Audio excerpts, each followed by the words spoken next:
Hallelujah. Hallelujah. Greet you all in the precious name of our Lord and Savior Jesus Christ. ನಿಮ್ಮೆಲ್ಲರನ್ನು ನಮ್ಮ ಕರ್ತನಾಗಿರುವ ಯೇಸು ಕ್ರಿಸ್ತನ ಹೆಸರಿನಲ್ಲಿ ಸ್ವಾಗತಿಸುತ್ತೇವೆ. Please turn your Bible to book of Ephesians, 2nd chapter. We will read verse 8. ನಿಮ್ಮ ಬೈಬಲ್ಗಳನ್ನು ಎಫೆಸದವರಿಗೆ ಬರೆದ ಪತ್ರಿಕೆಗೆ ತಿರುಗಿಸಿ 2ನೇ ಅಧ್ಯಾಯ ನಾವು 8ನೇ ವಾಕ್ಯ ಓದ್ಕೊಳ್ಳೋಣ. For by grace are ye saved through faith, and that not of yourself, it is the gift of God. ಎಫೆಸ 2ನೇ ಅಧ್ಯಾಯ 8ನೇ ವಾಕ್ಯ, ನಂಬಿಕೆಯ ಮೂಲಕ ಕೃಪೆಯಿಂದಲೇ ರಕ್ಷಣೆ ಹೊಂದಿದವರಾಗಿದ್ದೀರಿ, ಆ ರಕ್ಷಣೆಯು ನಿಮ್ಮಿಂದುಂಟಾದದ್ದಲ್ಲ, ಅದು ದೇವರ ವರವೇ. Hallelujah. Hallelujah. Sundays I have been teaching about living by grace.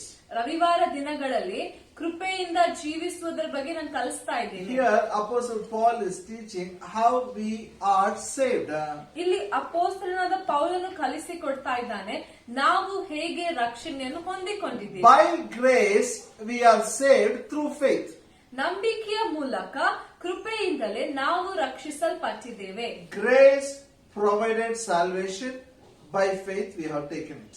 ಕೃಪೆಯು ರಕ್ಷಣೆಯನ್ನು ಒದಗಿಸಿದ್ದು, ನಂಬಿಕೆಯಿಂದ ಅದನ್ನು ತಗೊಂಡಿದ್ದೇವೆ. And also we have seen the same way we are going to possess all the blessings. By grace we are going to get the blessings, and through faith we are going to take it. ಮತ್ತು ಅದೇ ರೀತಿಯಲ್ಲಿಯೇ ನಂಬಿಕೆಯ ಮೂಲಕ ಕೃಪೆಯಿಂದಲೇ ಎಲ್ಲಾ ಆಶೀರ್ವಾದಗಳನ್ನು ಸ್ವಾಧೀನ ಮಾಡುವವರಾಗಿದ್ದೇವೆ. Hallelujah. Hallelujah. So I keep telling, God loves you, doesn't matter what you do, because He loves you, He has already blessed you. ನಾನು ಹೇಳ್ತಾ ಇದ್ದೇನೆ, ಪದೇ ಪದೇ ಹೇಳ್ತಾ ಇದ್ದೇನೆ, ಇನ್ನೊಂದ್ಸಲ ಹೇಳ್ತೇನೆ ಕೇಳ್ರಿ. ದೇವರು ನಿಮ್ಮನ್ನು ಪ್ರೀತಿಸ್ತಾನೆ, ನೀವು ಮಾಡುವಂತ ಕಾರ್ಯಗಳು ಲೆಕ್ಕಕ್ಕಿಲ್ಲ. ಆತನು ಪ್ರೀತಿ ಮಾಡುವ ಕಾರಣ ನಿಮ್ಮನ್ನು ಅವಾಗಲೇ ಆಶೀರ್ವದಿಸಿದ್ದಾನೆ. And you are justified by grace, not by works. By faith you are justified. ಮತ್ತು ನೀವು ಕೃಪೆಯ ಮೂಲಕ ನಂಬಿಕೆಯಿಂದಲೇ ನೀತಿವಂತರಾಗಿದ್ದೀರಿ, ನಿಮ್ಮ ಸ್ವಂತ ಕಾರ್ಯಗಳಿಂದ ಅಲ್ಲ. Hallelujah. Hallelujah. So there are so many doubts people have when we talk about grace. ಮತ್ತು ನಾವು ಕೃಪೆ ಬಗ್ಗೆ ಮಾತಾಡುವಾಗ ಬಹಳ ಜನರಿಗೆ ಬಹಳಷ್ಟು ಸಂಶಯಗಳಿವೆ. They think when we talk about grace, we give them the license to commit sin. ಅವ್ರು ಅನ್ಕೊಳ್ತಾರೆ ನಾವು ಕೃಪೆಯ ಬಗ್ಗೆ ಕಲ್ಸ್ಕೊಟ್ಟಾಗ ಪಾಪ ಮಾಡೋದಕ್ಕೆ ಒಂದು ಲೈಸೆನ್ಸ್ ಕೊಟ್ಟ ಹಾಗೆ. I told you, if you read Romans 5th chapter and 6th chapter, it makes it very clear why we have to live holy life. ಮತ್ತು ನೀವು ರೋಮ 5ನೇ ಅಧ್ಯಾಯ 6ನೇ ಅಧ್ಯಾಯ ಓದ್ಕೊಂಡ್ರೆ ಯಾಕೆ ನಾವು ಪರಿಶುದ್ಧ ಜೀವನ ಜೀವಿಸಬೇಕು ಅಂತ ಬಹಳ ಸ್ಪಷ್ಟವಾಗಿ ನಮಗೆ ಮಾಡಿಕೊಡ್ತದೆ. First thing, you should be clear, God loves you. ಮೊದಲನೇದಾಗಿ ಅರ್ಥ ಮಾಡ್ಕೊಳ್ರಿ, ದೇವರು ನಿಮ್ಮನ್ನು ಪ್ರೀತಿಸ್ತಾರೆ. Romans 5th chapter verse 6. ರೋಮ 5ನೇ ಅಧ್ಯಾಯ 6ನೇ ವಾಕ್ಯ ನೋಡ್ಕೊಳ್ಳೋಣ. For when we were without strength, in due time, Christ died for the ungodly. ರೋಮಪುರದವರಿಗೆ 5ನೇ ಅಧ್ಯಾಯ 6ನೇ ವಾಕ್ಯ, ನಾವು ಅಶಕ್ತರಾಗಿದ್ದಾಗಲೇ ಕ್ರಿಸ್ತನು ನೇಮಿತ ಕಾಲದಲ್ಲಿ ಭಕ್ತಿಹೀನರಿಗೋಸ್ಕರ ಪ್ರಾಣ ಕೊಟ್ಟನು. Christ died for the ungodly. ಕ್ರಿಸ್ತನು ಭಕ್ತಿಹೀನರಿಗೋಸ್ಕರ ಪ್ರಾಣ ಕೊಟ್ಟನು. Before we were born again, we were ungodly. ನಾವು ಯೇಸುವನ್ನು ಸ್ವೀಕಾರ ಮಾಡೋದಕ್ಕಿಂತ ಮೊದಲು ನಾವು ಭಕ್ತಿಹೀನರು ಆಗಿದ್ವಿ. And verse 8 calls us as a sinners before we were born again. ಮತ್ತು 8ನೇ ವಾಕ್ಯ ನೋಡ್ರಿ, ನಾವು ಯೇಸುವನ್ನು ಸ್ವೀಕಾರ ಮಾಡೋದಕ್ಕಿಂತ ಮೊದಲು ನಮ್ಮನ್ನು ಪಾಪಿಗಳೆಂದು ಕರೀತದೆ. Christ commended His love toward us in that which we were yet sinners, Christ died for us. 8ನೇ ವಾಕ್ಯ ನೋಡ್ಕೊಳ್ಳೋಣ. ಆದರೆ ನಾವು ಪಾಪಿಗಳಾಗಿದ್ದಾಗಲೂ ಕ್ರಿಸ್ತನು ನಮಗೋಸ್ಕರ ಪ್ರಾಣ ಕೊಟ್ಟದರಲ್ಲಿ ದೇವರು ನಮ್ಮ ಮೇಲೆ ತನಗಿರುವ ಪ್ರೀತಿಯನ್ನು ಸಿದ್ಧಾಂತ ಪಡಿಸಿದ್ದಾನೆ. Hallelujah. Hallelujah. Christ died for the ungodly.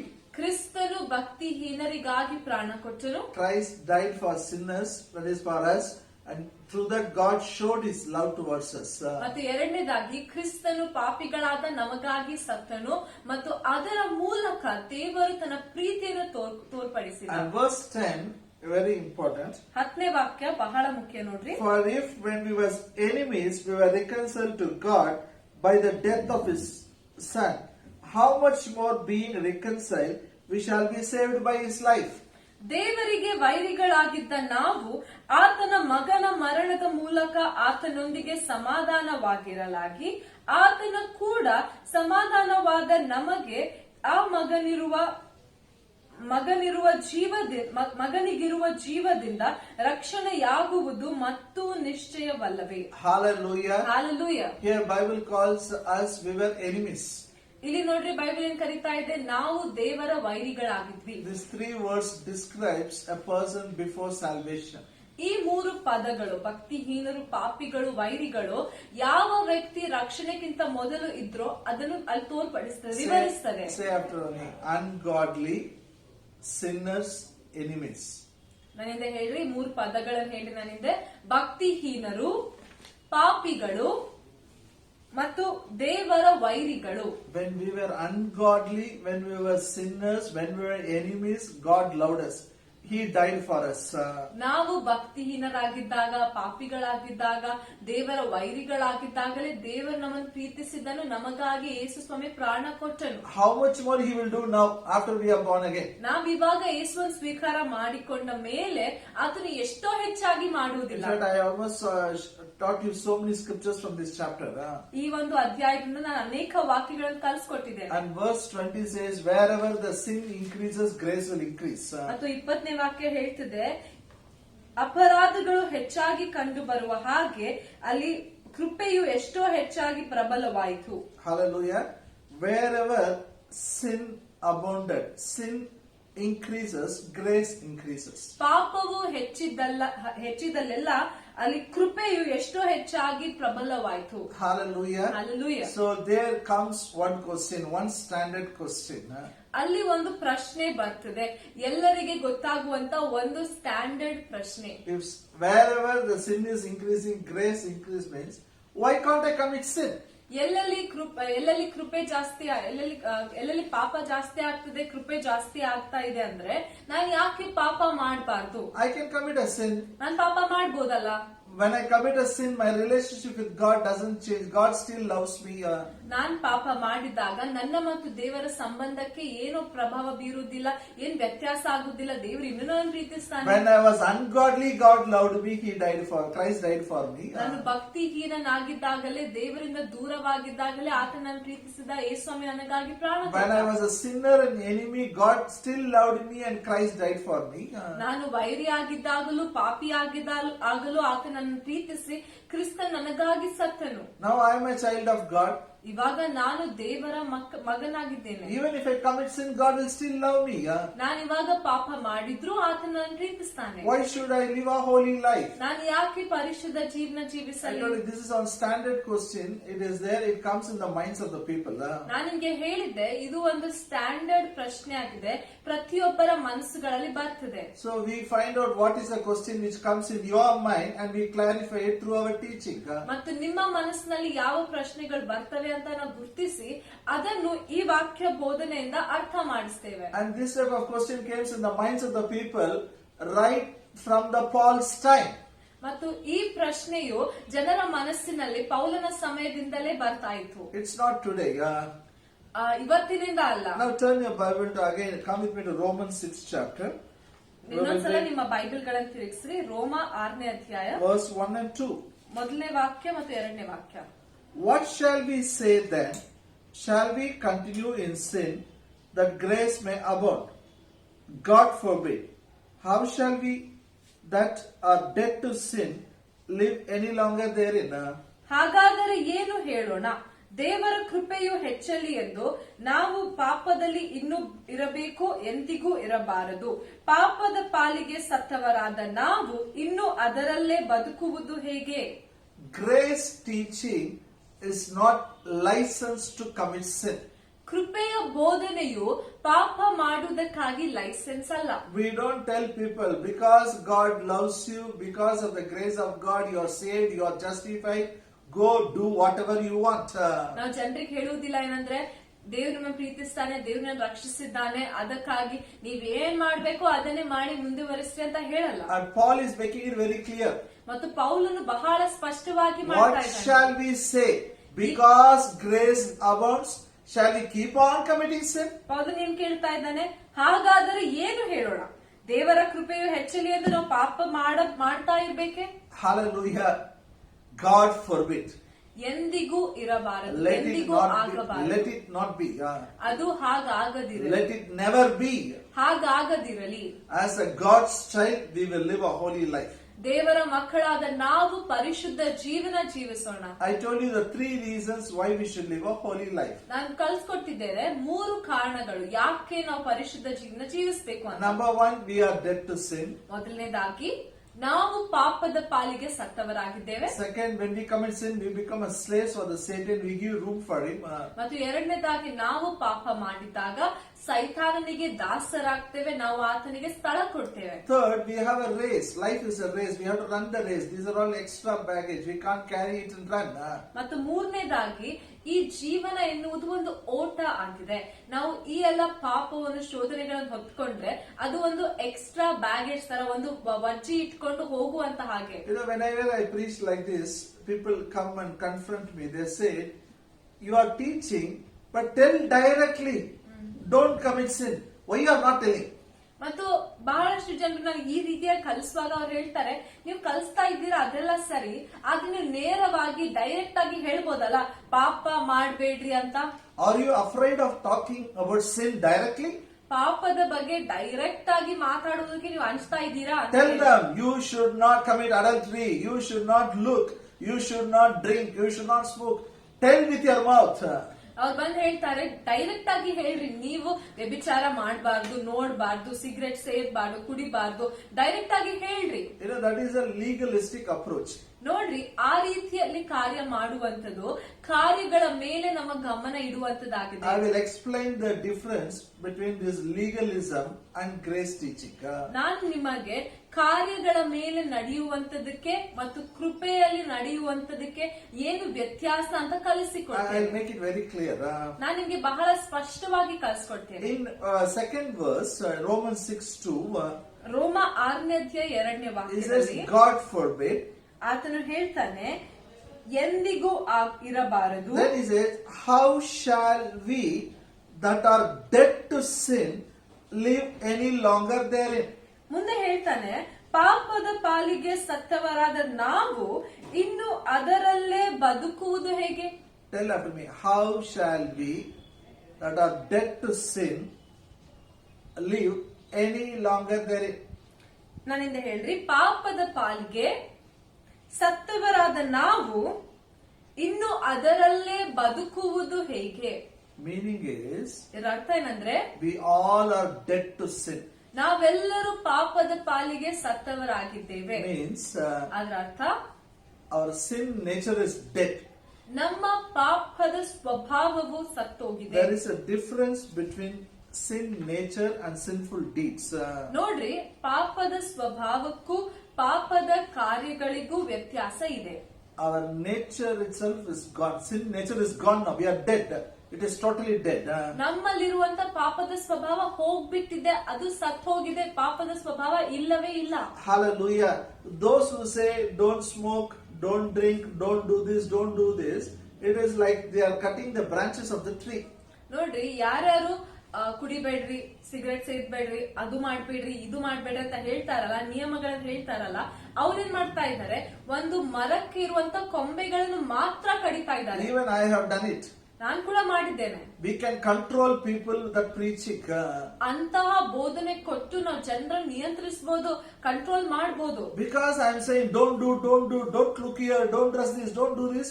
Because they are afraid now, and it is there in their mind. They don't do it for some time.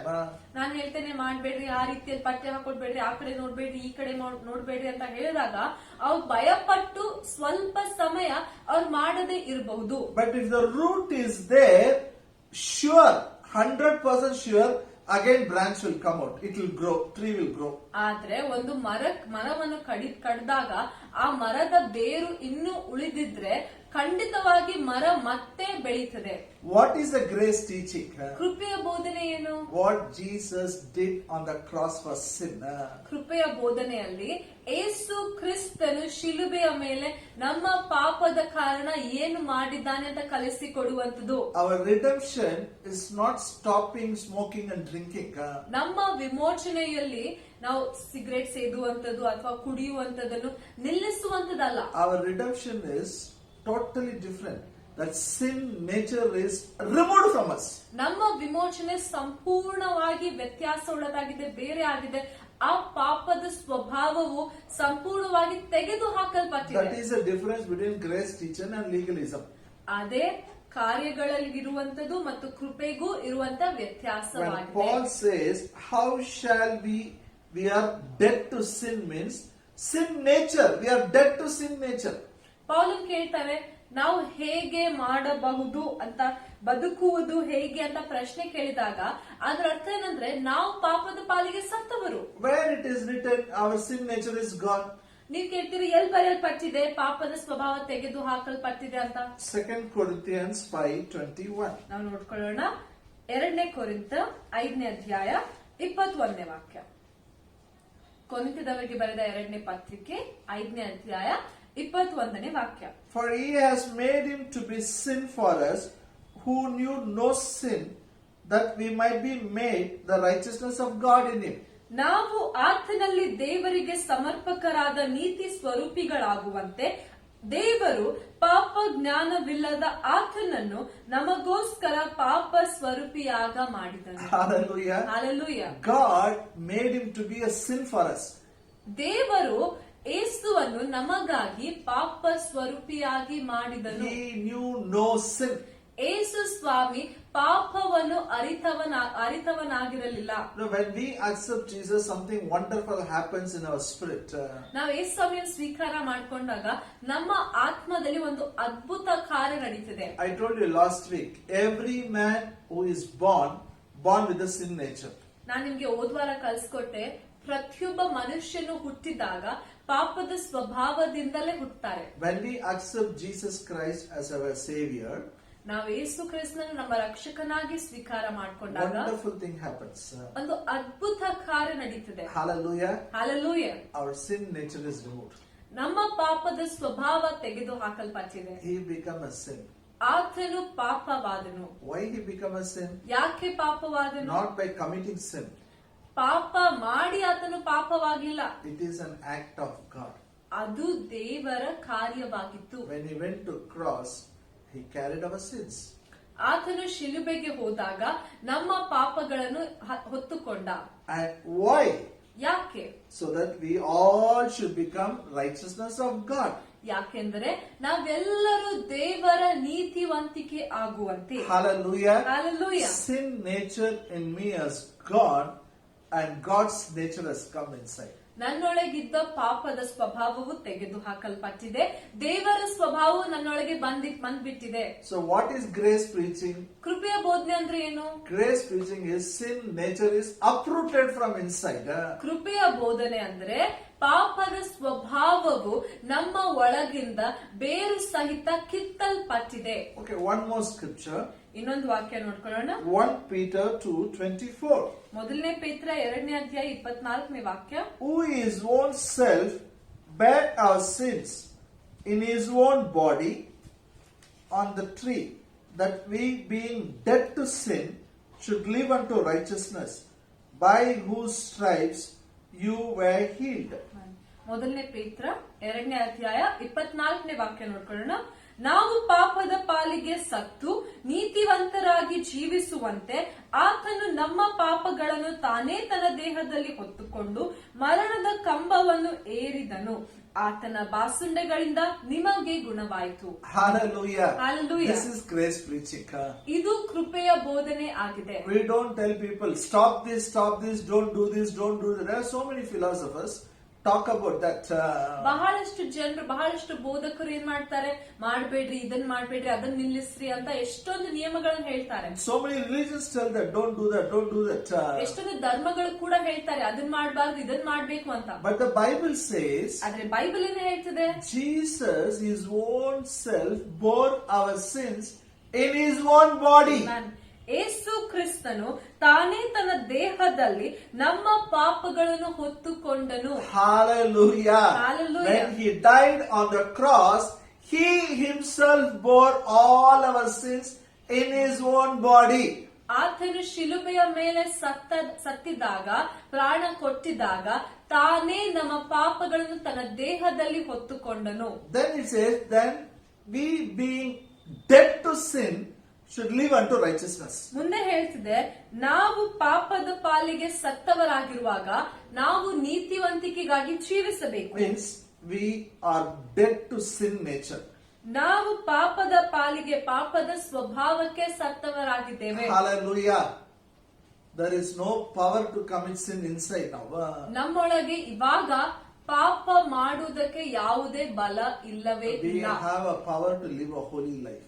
ಆದ್ರೆ ಪರಿಶುದ್ಧ ಜೀವಿತ ಜೀವಿಸುವುದಕ್ಕಾಗಿ ಬಲ ಇದೆ. You know what Jesus did on the cross? ನಿಮ್ಗೆ ಗೊತ್ತಾ ಯೇಸು ಸ್ವಾಮಿ ಶಿಲುಬೆಯ ಮೇಲೆ ಏನು ಮಾಡಿದನು? That sin was ruling mankind. ಆ ಪಾಪವು ಎಲ್ಲಾ ಜನರ ಮೇಲೆ, ಮನುಷ್ಯರ ಮೇಲೆ ಆಳ್ತಾ ಇತ್ತು. He removed that power. ಆ ಬಲವನ್ನೇ, ಆ ಶಕ್ತಿಯನ್ನೇ ಕಿತ್ತು ಹಾಕಿದ. Now the truth is, ಇವಾಗ ಸತ್ಯ ಏನಂದ್ರೆ, as far as sin is concerned, ಪಾಪದ ಬಗ್ಗೆ ನೋಡ್ಕೊಂಡ್ರೆ it's like a car without an engine. Our life is like a car without an engine. ಪಾಪದ ಬಗ್ಗೆ ನಾವು ನೋಡ್ಕೊಂಡ್ರೆ ನಮ್ಮ ಜೀವಿತ ಒಂದು ಕಾರ್ ತರ ಇದೆ, ಅದರಲ್ಲಿ ಇಂಜಿನ್ ಇಲ್ಲ. If without engine, can you drive a car? Can it go front? ಕಾರಲ್ಲಿ ಇಂಜಿನ್ ಇಲ್ಲದಿದ್ರೆ ಆ ಕಾರ್ ಮುಂದಕ್ಕೆ ಹೋಗ್ಬೋದಾ? Sin nature is removed from me. ಪಾಪದ ಸ್ವಭಾವವು ನಮ್ಮಿಂದ ತೆಗೆದು ಹಾಕಲ್ಪಟ್ಟಿದೆ. Sin nature is removed from you. ಪಾಪದ ಸ್ವಭಾವವು ನಿಮ್ಮಿಂದ ತೆಗೆದು There ಹಾಕಲ್ಪಟ್ಟಿದೆ. is no need for you to commit sin now. ನೀವು ಪಾಪ ಮಾಡುವಂತ ಅವಶ್ಯಕತೆನೇ ಇಲ್ಲ. Hallelujah. Hallelujah. Another engine has come inside. ನಾನು ಇನ್ನೊಂದ್ ತರ ಹೇಳ್ಬೇಕು ಅಂದ್ರೆ ಇನ್ನೊಂದು ಇಂಜಿನ್ ಒಳಗಡೆ To ಬಂದಿದೆ. live a holy life, we have a power. ನಮ್ಗೆ ಇವಾಗ ಪರಿಶುದ್ಧ ಜೀವನ ಜೀವಿಸುವುದಕ್ಕಾಗಿ ಒಂದು ಶಕ್ತಿ ಇದೆ. Now comes the question. ಇವಾಗ ಒಂದು ಪ್ರಶ್ನೆ. You can tell, yeah, I accept sin nature is gone, then why I am committing sin? ನೀವು ಕೇಳ್ಬೋದು, ಪಾಪದ ಸ್ವಭಾವ ತೆಗೆದು ಹಾಕಲ್ಪಟ್ಟಿದೆ ಅಂತ ಒಪ್ಕೊಳ್ತೇನೆ, ಆದ್ರೆ ಇನ್ನು ನಾನು ಯಾಕೆ ಪಾಪ ಮಾಡ್ತಾ You ಇದ್ದೇನೆ? have to listen to me for a few minutes. ಕೇಳಿ, ಸ್ವಲ್ಪ ನಿಮಿಷ ಈ ಕಡೆ ಕೇಳಿ. I'll explain now, and next week again I'll continue it. ನಾನು ಇವಾಗ ನನಗೆ ವಿವರಿಸ್ತೇನೆ, ಮತ್ತೆ ಮುಂದಿನ ವಾರ ಕೂಡ ಮುಂದುವರಿಸ್ತೇನೆ. Please come with me again to 2 Corinthians 5:17. ಇನ್ನೊಂದ್ಸಲ ನಿಮ್ಮ ಬೈಬಲ್ಗಳನ್ನು 2 ಕೊರಿಂಥ 5ನೇ ಅಧ್ಯಾಯ 17ನೇ ವಾಕ್ಯಕ್ಕೆ ತಿರುಗಿಸಿ. Therefore, if any man be in Christ, he is a new creation. All things are passed away. Behold, all things are become new. ಹೀಗಿರಲಾಗಿ ಯಾವನಾದರೂ ಕ್ರಿಸ್ತನಲ್ಲಿದ್ದರೆ ಅವನು ನೂತನ ಸೃಷ್ಟಿಯಾದನು, ಈಗೋ ಪೂರ್ವ ಸ್ಥಿತಿ ಹೋಗಿ ಎಲ್ಲವೂ ನೂತನವಾಯಿತು. Hallelujah. Hallelujah. If any man be in Christ, he is a new creation. ಯಾವನಾದರೂ ಕ್ರಿಸ್ತನಲ್ಲಿದ್ದರೆ ಆತನು ನೂತನ ಸೃಷ್ಟಿಯಾದನು. In your spirit, in your inside, sin nature has gone. God's nature has come. ನಿಮ್ಮ ಆತ್ಮದಲ್ಲಿ, ನಿಮ್ಮ ಒಳಗಡೆ ಪಾಪದ ಸ್ವಭಾವವು ತೆಗೆದು ಹಾಕಲ್ಪಟ್ಟಿದೆ, ದೇವರ ಸ್ವಭಾವವು ನಿಮ್ಮ ಒಳಗಡೆ ಬಂದಿದೆ. Then why do I commit sin? ಮತ್ತೆ ನಾನು ಯಾಕೆ ಪದೇ ಪದೇ ಪಾಪ ಮಾಡ್ತೇನೆ? This mind is an old mind. ಯಾಕೆಂದ್ರೆ ಈ ಮನಸ್ಸು ಅದು ಹಳೆಯ ಮನಸ್ಸಾಗಿದೆ. Our mind is programmed by the world. ನಮ್ಮ ಈ ಮನಸ್ಸು ಲೋಕದ ನಡವಳಿಕೆಯ ಪ್ರಕಾರ ನಡೀತದೆ. It says you have to commit sin. That is, sinning is a common. Sinning is natural. ಲೋಕದ ಪ್ರಕಾರ ಹೇಳ್ತಿದೆ ಏನಂದ್ರೆ ನೀವು ಪಾಪ ಮಾಡ್ಲೇಬೇಕು, ಪಾಪ ಮಾಡುವಂತೂ ಸಹಜವಾಗಿದೆ, ಸಾಮಾನ್ಯವಾಗಿದೆ. If you don't commit sin, then you are abnormal. ಪಾಪ ಮಾಡ್ಲಿಲ್ಲ ಅಂದ್ರೆ ಅವಾಗ ನೀನು ಅಸಾಮಾನ್ಯ ವ್ಯಕ್ತಿ. You have to do it. All are doing it. You should do it. ಎಲ್ರು ಪಾಪ ಮಾಡ್ತಾರೆ, ನೀವು ಕೂಡ ಮಾಡ್ಬೇಕು. That is why Apostle Paul says. ಅದಕ್ಕಾಗಿ ಅಪೊಸ್ತಲನಾದ ಪೌಲನು ಹೇಳ್ತಾನೆ. Now come with me to Romans 6 chapter again. ಇನ್ನೊಂದ್ಸಲ ನಿಮ್ ಬೈಬಲ್ ಗಳನ್ನ ತಿರುಗಿಸ್ರಿ. ರೋಮಾಪುರದವರಿಗೆ 6ನೇ ಅಧ್ಯಾಯ. Romans 6 chapter. ರೋಮಾಪುರದವರಿಗೆ 6ನೇ ಅಧ್ಯಾಯ verse 11. 11ನೇ ವಾಕ್ಯ ನೋಡ್ಕೊಳ್ಳೋಣ. Likewise, reckon ye also yourself to be dead unto sin, but alive unto God through Jesus Christ our Lord. ಅದೇ ಪ್ರಕಾರ ನೀವು ಸಹ ನಿಮ್ಮನ್ನು ಕ್ರಿಸ್ತ ಯೇಸುವಿನ ಐಕ್ಯದಿಂದ ಪಾಪದ ಪಾಲಿಗೆ ಸತ್ತವರು, ದೇವರಿಗಾಗಿ ಜೀವಿಸುವವರು ಎಂದು ಎಣಿಸಿಕೊಳ್ಳಿರಿ. Hallelujah. Hallelujah. Hallelujah. Hallelujah. Enisikolleri means think about it. ಎಣಿಸಿಕೊಳ್ಳಿರಿ ಅಂದ್ರೆ ಅದರ ಬಗ್ಗೆ ಯೋಚನೆ ಮಾಡ್ರಿ. Knowing the truth will set you free. ಆ ಸತ್ಯವನ್ನು ತಿಳಿದುಕೊಳ್ಳುವಂತ ನಿಮ್ಗೆ ಬಿಡುಗಡೆ ಮಾಡ್ತದೆ. You are already free. ನೀವು ಬಿಡುಗಡೆ ಹೊಂದಿದ್ದೀರಾ. But in the mind, you have to think about it. You have to meditate about it. ಆದ್ರೆ ಮನಸ್ಸಿನಲ್ಲಿ ಅದರ ಬಗ್ಗೆ ಯೋಚಿಸಬೇಕು, ಅದರ ಬಗ್ಗೆ ಧ್ಯಾನ ಮಾಡಬೇಕು. You have to tell your mind, I am free from sin. I am dead to sin. Sin nature is gone from me.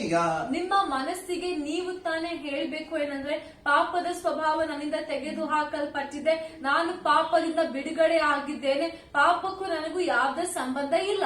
My Jesus carried all my sins in his own body. I am dead to sin. I will live unto righteousness. ನನ್ನ ಯೇಸು ತನ್ನ ಸ್ವಂತ ದೇಹದಲ್ಲಿ ಶಿಲುಬೆಯ ಮೇಲೆ ನನ್ನ ಪಾಪವನ್ನು ಹೊತ್ತುಕೊಂಡನು, ನಾನು ಪಾಪದ ಪಾಲಿಗೆ You have ಸತ್ತವನಾಗಿದ್ದೇನೆ. to keep on telling this. ಇದನ್ನು ಪದೇ ಪದೇ ನೀವು ಹೇಳ್ತಾನೆ When you ಇರಬೇಕು. keep on telling this, your thinking changes. ನೀವು ಇದನ್ನು ಹೇಳ್ತಾನೆ ಇರುವಾಗ ನೀವು ಯೋಚನೆ ಮಾಡುವಂತ ರೀತಿ ಬದಲಾಗ್ತದೆ. You can ask me, Pastor, you said engine is removed, means there is no power. You think my mind has the power to commit sin?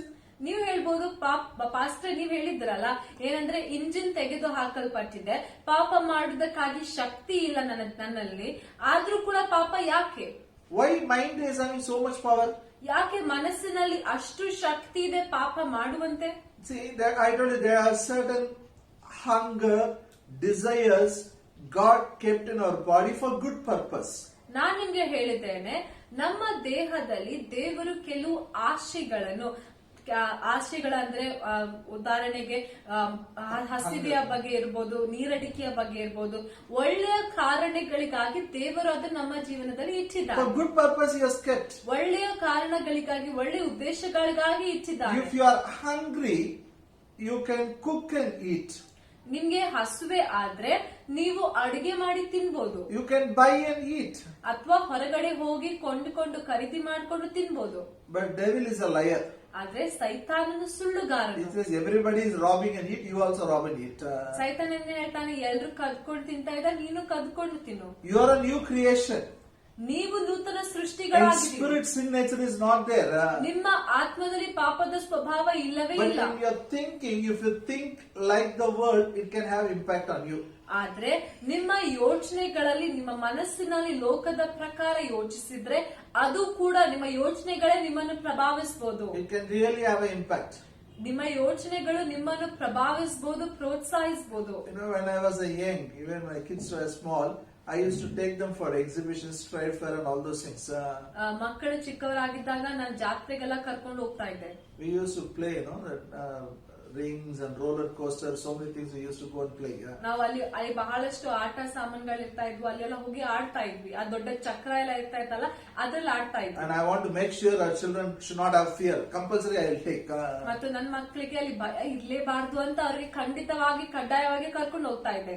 And after we come out, then we know how is our condition. ಅದ್ ಮುಗಿಸಿ ನಾವು ತಿರುಗಿ ಹೊರಗ್ ಬಂದಾಗ ಅವಾಗ ನಮ್ಗ್ ಗೊತ್ತು ನಮ್ ಸ್ಥಿತಿ ಏನು ಅಂತ. We feel our stomach and mouth is almost, you know, collided with each other. Like that we feel. ನಮ್ಗ್ ಅನಿಸ್ತೇನಂದ್ರೆ ನಮ್ಮ stomach and mouth is. ಹೊಟ್ಟೆ ಮತ್ತು ಬಾಯಿ ಅದು ಒಂದಾಗಿ ಸೇರ್ಬಿಟ್ಟಿದೆ. I remember one side, you know, it was 360 degrees that roller coaster turned. ನಾನು ಒಂದ್ಸಲ ಹೀಗೆ ಹೋಗಿ ಕುಂತ್ಕೊಂಡಿದ್ವಿ, ಅದು 365 ಡಿಗ್ರಿ ಅಂದ್ರೆ ಫುಲ್ ಉಲ್ಟಾ ಅಂತ ತಿರುಗಿ ಬಂತು. Thank God we came out safe. ಆದ್ರೆ ದೇವರಿಗೆ ಸ್ತೋತ್ರ, ಸುರಕ್ಷಿತವಾಗಿ ಹೊರಗಡೆ ಬಂತು. That is okay. We went and played and came.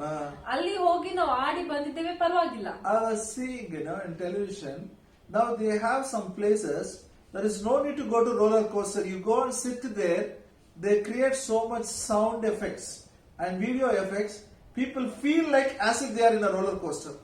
ಮತ್ತು ಈಗ ನೋಡ್ತಾ ಇದ್ದೆ ಟಿವಿಯಲ್ಲಿ ಏನಂದ್ರೆ, ಅಲ್ಲಿ ಹೋಗಿ ನೀವು ಅಲ್ಲಿ ಕುಂತ್ಕೊಂಡು ಅದನ್ನೆಲ್ಲ ನೀವು ಅಲ್ಲಿ ಅನುಭವಿಸುವಂತದ್ದು ಅವಶ್ಯವಿಲ್ಲ.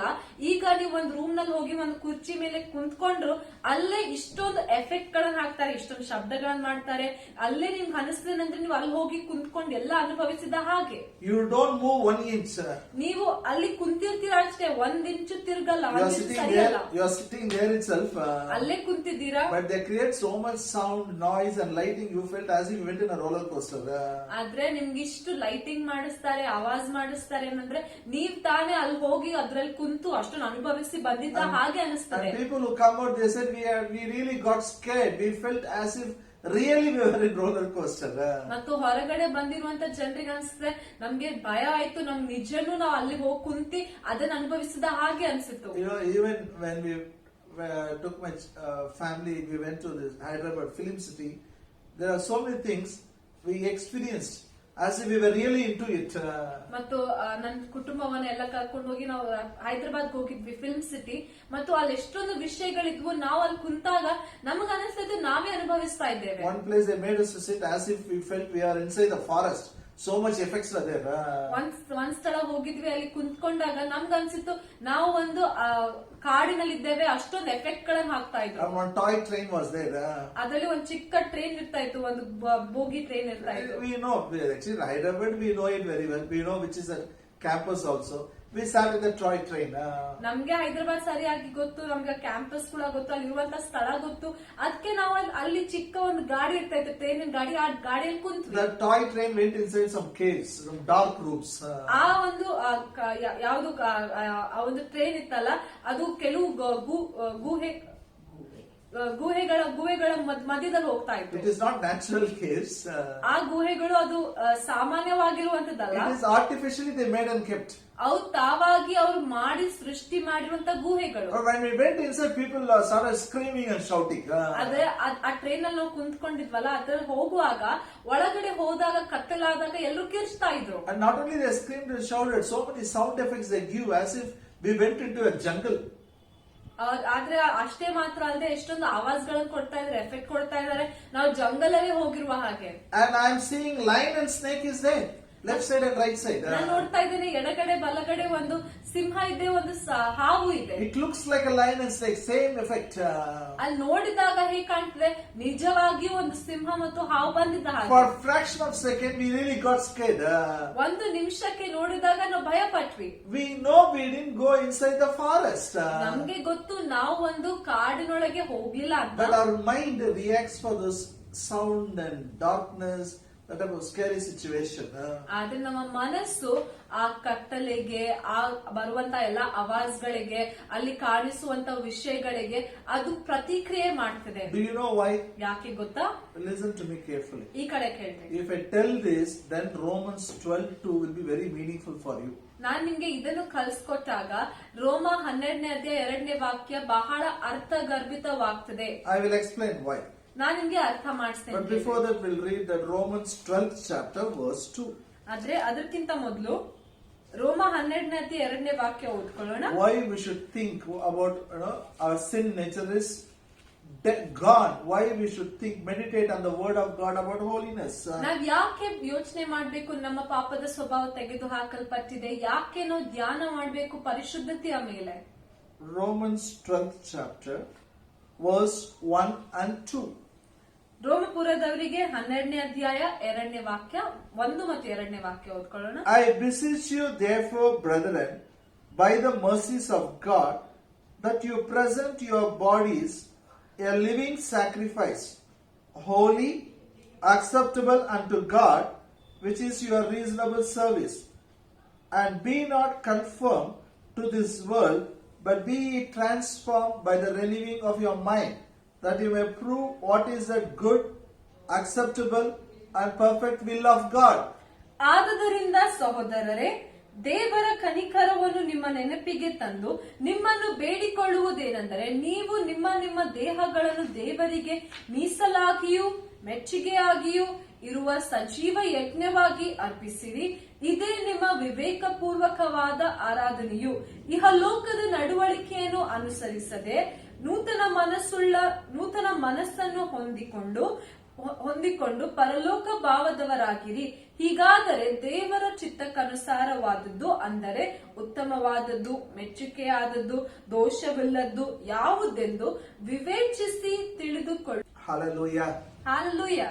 Here Paul is saying, I beseech you, therefore, brethren, by the mercies of God, present your body as a living sacrifice.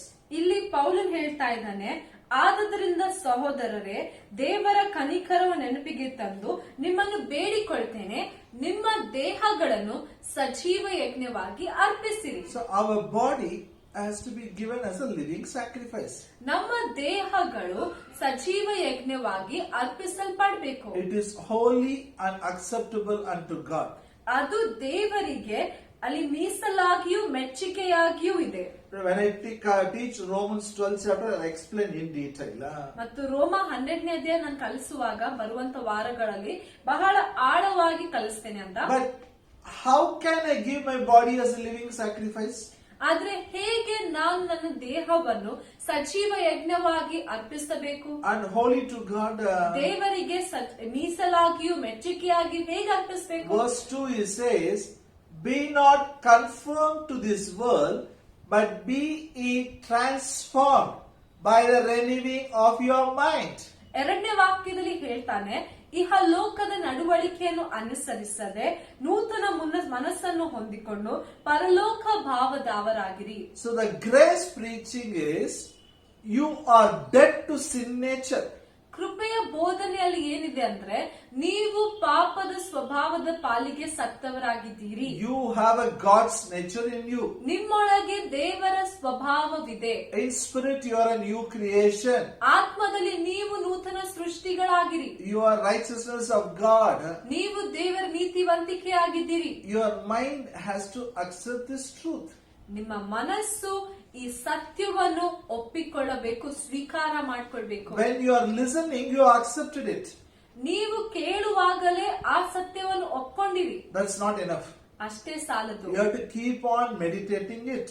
ಅದ ವಾಕ್ಯದ ಮೇಲೆ ನೀವು ಧ್ಯಾನ ಮಾಡ್ತಾನೆ ಇರ್ಬೇಕು. Why should I keep on meditating? ನಾನು ಯಾಕೆ ಧ್ಯಾನ ಮಾಡ್ತಾನೆ ಇರ್ಬೇಕು? When you keep on meditating, it goes inside. ನೀವು ಧ್ಯಾನ ಮಾಡ್ತಾನೆ ಇರುವಾಗ ಆ ವಾಕ್ಯವು, ಆ ಬೋಧನೆಯು ನಿಮ್ಮ ಒಳಗಡೆ ಹೋಗ್ತದೆ. Goes inside means what? ಒಳಗಡೆ ಹೋಗುದಂದ್ರೆ ಏನರ್ಥ? Let me explain this to you. ನಾನ್ ನಿಮ್ಗೆ ಅರ್ಥ ಮಾಡಿಸ್ತೇನೆ ಕೇಳಿ. Our mind has two parts. ನಮ್ಮ ಮನಸ್ಸಿನಲ್ಲಿ ಎರಡು ಭಾಗಗಳಿವೆ. Now you are sitting and thinking. ಇವಾಗ ನೀವು ಕುಂತು ಯೋಚನೆ ಮಾಡ್ತಾ ಇದ್ದೀರಾ. Hallelujah. When you go out, you think, I have to do this, I have to do that. ಹೊರಗಡೆ ಹೋದಾಗ ಯೋಚನೆ ಮಾಡ್ತೀರಾ, ನಾನು ಅದು ಮಾಡ್ಬೇಕು, ಇದು ಮಾಡ್ಬೇಕು ಅಂತ. Our deeds are always followed by our thinking. ನಮ್ಮ ಕೆಲಸಗಳು ನಮ್ಮ ಯೋಚನೆ ಮಾಡುವುದರ ಹಿಂದೆ ಬರ್ತವೆ. Yes or no? ಹೌದಾ ಇಲ್ಲ? When I say turn your Bible, you are turning your Bible. Bible ತಿರುಗಿಸ್ತಿ ಅಂತ ಹೇಳಿದಾಗ ನೀವು ಬೈಬಲ್ ತಿರುಗಿಸ್ತೀರಿ. But there are some things which is deeply gone inside you. Where you no need for you to think, you react like that. ಆದ್ರೆ ಕೆಲವು ವಿಷಯಗಳಿವೆ, ಕೆಲವು ಕಾರ್ಯಗಳಿವೆ ನಿಮ್ಮೊಳಗೆ ಇಷ್ಟು ಆಳವಾಗಿ ಸೇರಿ ಬಿಟ್ಟಿದೆ ಅಂದ್ರೆ ನೀವು ಯೋಚನೆ ಮಾಡಿ ಆ ಕಾರ್ಯಗಳನ್ನು ಮಾಡೋದು ಬೇಕಾಗಿಲ್ಲ, ತಾನಾಗಿ ಮಾಡ್ತೀರಾ. See, from childhood you are brushing your teeth. ನೋಡ್ರಿ, ಹುಟ್ಟಿದಾಗಿಂದ ಚಿಕ್ಕವರಾಗಿದ್ದಾಗಿಂದ ಹಲ್ಲುಚ್ತಾ ಇದ್ದೀರಲ್ಲ. When I'm brushing my teeth, I don't think I have to do here, I have to do there, I have to go up. I don't think, plan and do it. ಹಲ್ಲುಜ್ಜುವಾಗ ನಾನು ಈ ಕಡೆ ಮಾಡ್ಬೇಕು, ಆ ಕಡೆ ಮಾಡ್ಬೇಕು ಅಂತ ಪ್ಲಾನ್ ಮಾಡಿ ಯೋಚನೆ ಮಾಡಿ ಮಾಡಲ್ಲ. I just do it, it happens. ನಾನು ತಾನಾಗಿ ಮಾಡ್ತೇನೆ, ಆಗ್ತದೆ. You don't think, about eating. While eating, you eat. That's all over. You don't think, now I have to do this. I have to... It's common. It is inside you. It is inside you. That is what we say, subconscious. ಊಟ ಮಾಡುವಾಗ ನಾನು ಈ ರೀತಿಯಾಗಿ ತಗೋಬೇಕು, ಈ ರೀತಿಯಾಗಿ ಇಟ್ಕೊಳ್ಬೇಕು, ಹಾಗೆ ಮಾಡ್ಬೇಕು ಅಂತ ಯೋಚನೆ ಮಾಡಿ ಮಾಡಲ್ಲ, ತಾನಾಗಿ ಮಾಡ್ತೀರಾ. ಹಾಗೇನೆ ಮಾಡ್ತಾ ಮಾಡ್ತಾ ಬಂದಿದ್ದೀರಿ. ಅದಕ್ಕೆ ಆ ಒಂದು ಕಾರ್ಯಕ್ಕೆ ಏನಂತಾರೆ ಅಂದ್ರೆ ಉಪಪ್ರಜ್ಞೆ, ಸಬ್ ಕಾನ್ಶಿಯಸ್ ಅಂತಾರೆ. See, if you are learning a scooter or you are learning how to ride a bike. ಉದಾಹರಣೆಗೆ ನೀವು ಬೈಕ್ ಓಡಿಸೋದನ್ನ ಕಲಿಯುವಾಗ first 2 days you will remember what somebody taught you, what they said. You have to hold the clutch, you have to leave it, you have to give acceleration. where is the brake, everything you have to remember. Every time when you do it, you will look at it, you will try to do it. ಮತ್ತು ಮೊದಲನೇ 2 ದಿನಗಳಲ್ಲೂ ಕಲ್ತಿರುವ ಮೊದಲನೇ 2 ದಿನಗಳಲ್ಲಿ ನೀವು ಮೊದಲು ಯೋಚನೆ ಮಾಡ್ತೀರಾ, ನೆನ್ಪು ಮಾಡ್ಕೊಳ್ತೀರಾ, ಕ್ಲಚ್ ಎಲ್ಲಿದೆ, ಆಕ್ಸಿಲೇಟರ್ ಎಲ್ಲಿದೆ, ಬ್ರೇಕ್ ಇದೆ ಎಲ್ಲಿದೆ ಅಂತ ಯೋಚನೆ ಮಾಡಿ ನೆನ್ಪಿಟ್ಕೊಳ್ಳಕ್ಕೆ ಪ್ರಯತ್ನ ಮಾಡ್ತೀರಾ. Even car driving, when I went to driving school, first time when I went, I'll be looking at people how they are driving. ನಾನ್ ಕೂಡ ಕಾರ್ ಡ್ರೈವಿಂಗ್ ಮೊದಲನೇದಾಗಿ ಹೋದಾಗ ಎಲ್ಲರೂ ಹೇಗೆ ಓಡಿಸ್ತಾರೆ ಅಂತ ನೋಡ್ತಾ ಇದ್ದೆ. By the time I finish, I become perfect. A newcomer came, I used to laugh at him. How this guy is driving? ನಾನ್ ಕಲ್ತಿ ನನ್ perfect ಆದ್ಮೇಲೆ ನನ್ಗೆಲ್ಲ ಸರಿಯಾಗಿ ಅರ್ಥ ಆದ್ಮೇಲೆ ಯಾರೊಬ್ಬ ಹೊಸೊಬ್ಬ ಬಂದಾಗ ಆತನ ನೋಡಿ ನಾನು ನಗ್ತಾ ಇದ್ದೆ. Every time when I drive, I will look at the gear. I will look at the brake. 1 second I will go down. Where is the clutch? I will decide. I have to drive like this. ನಾನು ಪ್ರತಿ ಸಲ ಓಡಿಸುವಾಗ ನಾನು ನೋಡ್ತಾ ಇದ್ದೆ break ಎಲ್ಲಿದೆ, ಮೊದಲೇ ಸಲ gear ನೋಡ್ತಾ ಇದ್ದೆ, ಆಮೇಲೆ ನಿರ್ಧಾರ ಮಾಡಿ ಈ ರೀತಿಯಾಗಿ ಓಡಿಸ್ಬೇಕು ಅಂತ ನೋಡ್ಕೊಂಡು. I was operating conscious, superficial level. ಆವಾಗ ನಾನು ಪ್ರಜ್ಞೆಯ ಒಂದು ಸ್ಥಾನದಲ್ಲಿ, ಅಂದ್ರೆ ಅಲ್ಲಿ ಮೇಲಿರುವಂತ ಸ್ಥಾನದಲ್ಲಿ ನೋಡಿ ನೋಡಿ ಮಾಡ್ತಾ ಇದ್ದೆ. I don't allow anybody to talk in the car. Keep quiet, I will tell. ಮೊದಲನೇದಾಗಿ ಕಲ್ತಾಗ ಕಾರ್ ನಲ್ಲಿ ಯಾರು ಮಾತಾಡದ ಹಾಗೆ ಮಾಡ್ತಾ ಇದ್ದೆ, ಎಲ್ಲರೂ ಬಾಯಿ ಮುಚ್ಕೊಂಡು ಕೂಡಿ ಅಂತ ಹೇಳ್ತಾ ಇದ್ದೆ. But now when I drive, it goes, my hand goes automatically. The gear changes by itself. I don't think and change the gear. It changes. ಆದ್ರೆ ಇವಾಗ ನಾನು ಓಡಿಸುವಾಗ ನನ್ನ ಕೈ ತಾನಾಗಿ ಹೋಗ್ತದೆ, ತಾನಾಗಿ ಗೇರ್ ಚೇಂಜ್ ಆಗ್ತದೆ. ನಾನು ಯೋಚನೆ ಮಾಡಿ ಗೇರ್ ಚೇಂಜ್ ಮಾಡ್ಬೇಕು ಅಂತ ನಿರ್ಧಾರ ಮಾಡ ತಾನಾಗಿ ಮಾಡ್ತೇನೆ. My feet, both the legs, feet and a hand, they all coordinate with each other. I don't think what to do. It happens. A car keeps moving. ಕಾಲ್ಗಳು ಯಾವ್ದು ಒತ್ತಬೇಕು, ಏನ್ ಮಾಡ್ಬೇಕು ಅಂತ ನಾನು ಯೋಚನೆ ಮಾಡಿ ಮಾಡಲ್ಲ, ತಾನಾಗಿನೇ ಮಾಡ್ತೇನೆ, ಗಾಡಿ ಹೋಗ್ತದೆ. Because all those things has gone inside my mind. It got into the subconscious. ಯಾಕೆಂದ್ರೆ ಆ ಎಲ್ಲಾ ವಿಷಯಗಳು ನನ್ನ ಒಳಗಿನ ಮನಸ್ಸಿನಲ್ಲಿ ಹೋಗ್ಬಿಟ್ಟಿದೆ, ಅಲ್ಲಿ ಹೋಗಿ ಇದ್ಬಿಟ್ಟಿದೆ. Hallelujah. There's a 85% of action. It happens from subconscious mind. ಅಲ್ಲಿ ಹೇಳ್ತಾರೆ ಏನಂದ್ರೆ 85% ಕಾರ್ಯಗಳು ಎಲ್ಲವೂ ಸಬ್ ಕಾನ್ಶಿಯಸ್ ಮೈಂಡ್ ಅಂದ್ರೆ ಉಪ ಪ್ರಜ್ಞೆಯೊಳಗೆ, ಅಂದ್ರೆ ನಮ್ಮ ಒಳಗಿನ ಮನಸ್ಸಿನಲ್ಲಿ ಸೇರ್ಬಿಟ್ಟಿರುವ ಕಾರ್ಯಗಳು ತಾನಾಗಿ ನಡೀತವೆ. Now all these holiness scriptures, grace teaching, what I give, what Jesus did on the cross for you, for your sin, it should go inside. You should meditate the word of God so much, so when temptation comes, it is easy for you to overcome temptation. ಅದೇ ರೀತಿಯಲ್ಲಿ ಈ ಎಲ್ಲಾ ನೀತಿವಂತಿಕೆಯ ವಾಕ್ಯಗಳು, ಪರಿಶುದ್ಧತೆಯ ವಾಕ್ಯಗಳು, ಇವೆಲ್ಲವೂ ನಿಮ್ಮ ಒಳಗಡೆ ಹೋಗ್ಬೇಕು. ಆವಾಗ ಶೋಧನೆಗಳು ಬಂದಾಗ ಶೋಧನೆಗಳನ್ನು ಜಯಿಸುವುದಕ್ಕೆ ಬಹಳ ಸುಲಭವಾಗ್ತದೆ. Hallelujah. Hallelujah. Day and night meditate. Christ carried all my sins in his own body. ಹಗಲು ರಾತ್ರಿ ಧ್ಯಾನ ಮಾಡ್ರಿ, ಯೇಸು ಕ್ರಿಸ್ತನು ನನ್ನ ಸ್ವಂತ ದೇಹದಲ್ಲಿ ನನ್ನ ಪಾಪಗಳನ್ನು ಹೊತ್ತುಕೊಂಡ. I am dead to sin nature. ನಾನು ಪಾಪದ ಸ್ವಭಾವದ ಪಾಲಿಗೆ I am ಸತ್ತವನಾಗಿದ್ದೇನೆ. free from sin. ಪಾಪದಿಂದ ಬಿಡುಗಡೆ ಆಗಿದ್ದೇನೆ. I will live unto righteousness. ನಾನು ನೀತಿವಂತಿಕೆಗಾಗಿ ಜೀವಿಸುವೆನು. He who knew no sin has become sin, so that I am the righteousness of God in Christ Jesus. ಪಾಪ ಜ್ಞಾನವಿಲ್ಲದವನು ನನಗಾಗಿ ಪಾಪವಾದನು, ಯಾಕೆಂದ್ರೆ ನಾನು ಯೇಸು ನೀತಿವಂತಿಕೆಯಲ್ಲಿ ಜೀವಿಸುವಂತೆ. If you think once, it is not enough. ಒಂದೇ ಸಲ ಯೋಚನೆ ಮಾಡಿದ್ರೆ ಸಾಲ. So Romans 6:11 says, reckon your ways, keep on thinking this, keep on thinking. ಒಂದ್ಸಲ ಯೋಚನೆ ಮಾಡಿದ್ರೆ ಸಾಲಲ್ಲ, ಆದ್ರೆ ಅದಕ್ಕಾಗಿ ರೋಮ ಮೊದಲನೇ ವಾಕ್ಯದಲ್ಲಿ ಹೇಳ್ತಾ ಇದ್ದಾರೆ, ಮತ್ತೆ ಮತ್ತೆ ಯೋಚನೆ ಮಾಡಿ ನೆನಪಿಗೆ ತಗೊಂಡು ಬಾ. It is like as far as the sin is concerned, you are like a car without an engine. That sin nature is not there, power is not there. You can overcome every temptation. ಪಾಪದ ಬಗ್ಗೆ ಯೋಚನೆ ಮಾಡಿದಾಗ ನಿಮ್ಮ ಜೀವನವು engine ಇಲ್ಲದ ಕಾರಿನ ಹಾಗೆ ಇದೆ. ಪಾಪದ ಬಲನೇ ಇಲ್ಲ ನಿಮ್ಮ ಜೀವನದಲ್ಲಿ, ಪಾಪ ಮಾಡಕ್ಕೆ ಆಗುದಿಲ್ಲ. So we don't tell people don't do this, don't do that. ನಾವು ಜನರಿಗೆ ಅದನ್ನು ಮಾಡಬೇಡ, ಇದನ್ನು ಮಾಡಬೇಡ ಅಂತ ಹೇಳಿ ಕಲಿಸುವುದಿಲ್ಲ. We tell the people your sin nature is gone. ನಾವು ಜನರಿಗೆ ಹೇಳುವಂತ ವಿಷಯ ಏನು? ನಿಮ್ಮ ಪಾಪದ ಸ್ವಭಾವ ತೆಗೆದು ಹಾಕಲ್ಪಟ್ಟಿದೆ. You can live a holy life now. ನೀವು ಪರಿಶುದ್ಧ ಜೀವನ ಜೀವಿಸಬಹುದು ಇವಾಗ. Hallelujah. Hallelujah. I used to go to Bangalore to learn Hebrew class. ನಾನು ಹೀಬ್ರೂ ಒಂದು ಭಾಷೆ ಕಲಿಯುವುದಕ್ಕಾಗಿ ನಾನು ಬೆಂಗಳೂರಿಗೆ ಹೋಗ್ತಾ ಇದ್ದೆ. Every month I used to travel from Gulbarga by train. I will travel. ನಾನು ಪ್ರತಿ ತಿಂಗಳು ಗುಲ್ಬರ್ಗದಿಂದ ಟ್ರೈನ್ ಮೂಲಕ ಹೋಗ್ತಾ ಇದ್ದೆ. And since I travel regularly, I see a lot of students coming with me. No, they are from Gulbarga, Shahabad, all these nearby places. They study in Bangalore. ಮತ್ತು ನಾನು ಪ್ರತಿ ಸಲ ಹೋಗುವಾಗ ಬಹಳಷ್ಟು ವಿದ್ಯಾರ್ಥಿಗಳು ಗುಲ್ಬರ್ಗಾ ಶಾಬಾದಿಂದ ಬೆಂಗಳೂರು ಹೋಗುವುದನ್ನ ನೋಡ್ತಾ They ಇದ್ದಾರೆ. are very good people, very rich people. ಬಹಳ ಶ್ರೀಮಂತರು, ಒಳ್ಳೆ ಜನರು, Very orthodox, very conservative family. ಬಹಳ ಒಂದು ಗಟ್ಮುಟ್ಟಾಗಿ ಒಂದು ಧಾರ್ಮಿಕವಾಗಿರುವಂತ ಕುಟುಂಬಗಳು. So parents come and give strict instruction. Don't do this, don't do that, don't do this. They'll say, yes ma'am, yes dad, yes, they tell.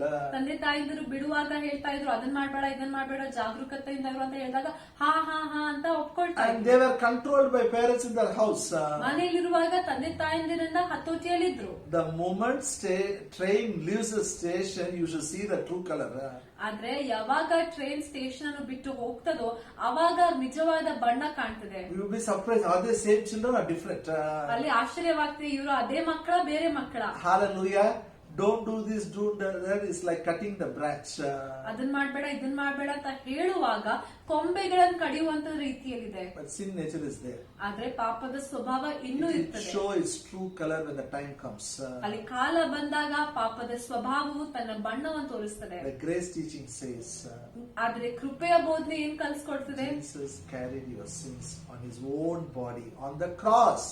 ಯೇಸು ಕ್ರಿಸ್ತನು ನಿಮ್ಮ ಪಾಪವನ್ನು ತನ್ನ ದೇಹದ ಮೇಲೆ ಶಿಲುಬೆಯಲ್ಲಿ ಹೊತ್ತುಕೊಂಡನು. So now you are dead to sin, live unto righteousness. ಇವಾಗ ನೀವು ಪಾಪದ ಪಾಲಿಗೆ ಸತ್ತವರು, ನೀತಿವಂತಿಕೆಗಾಗಿ ಜೀವಿಸಿರಿ. Hallelujah. Hallelujah. Shall we pray? ಪ್ರಾರ್ಥನೆ ಮಾಡಿಕೊಳ್ಳೋಣ. Abba Father, in Jesus' name we pray. ಅಪ್ಪ ತಂದೆ ಯೇಸು ಕ್ರಿಸ್ತನ ಹೆಸರಲ್ಲಿ ಪ್ರಾರ್ಥಿಸ್ತೇವೆ. Open our eyes of understanding. ನಮ್ಮ ತಿಳುವಳಿಕೆಯ ಕಣ್ಣುಗಳನ್ನು ತೆರೆ. We thank you. You have removed the sin nature away from us. ನಮ್ಮೊಳಗಿಂದ ಪಾಪದ ಸ್ವಭಾವ ತೆಗೆದು ಹಾಕಿದ್ದೆ, ಅದಕ್ಕಾಗಿ ಸ್ತೋತ್ರ. We will live unto righteousness. ನಾವು ನೀತಿವಂತಿಕೆಗಾಗಿ ಜೀವಿಸುವ. Thank you. You carried all our sins in your own body on the cross. ನಮ್ಮ ಎಲ್ಲಾ ಪಾಪಗಳು ನಿನ್ನ ಸ್ವಂತ ದೇಹದ ಮೇಲೆ ಶಿಲುಬೆಯಲ್ಲಿ ಹೊತ್ತುಕೊಂಡೇ, ಅದಕ್ಕಾಗಿ And ಸ್ತೋತ್ರ. made us the righteousness of God. ನಮ್ಮನ್ನು ದೇವರ ನೀತಿವಂತಿಕೆಯಾಗಿ ಮಾಡಿದೆ, ಅದಕ್ಕಾಗಿ New creations in Christ Jesus. ಯೇಸು ಕ್ರಿಸ್ತನಲ್ಲಿ ನೂತನ ಸೃಷ್ಟಿಗಳನ್ನಾಗಿ ಮಾಡಿದೆ, In ಸ್ತೋತ್ರ. Jesus' name we thank you. ಯೇಸುವಿನ ಹೆಸರಿನಲ್ಲಿ ಪ್ರಾರ್ಥಿಸ್ತೇವೆ. Amen. Amen. May the grace of our Lord Jesus Christ, love of the Father, and the sweet fellowship of the Holy Spirit be with us now and forever. Amen. Amen. Amen.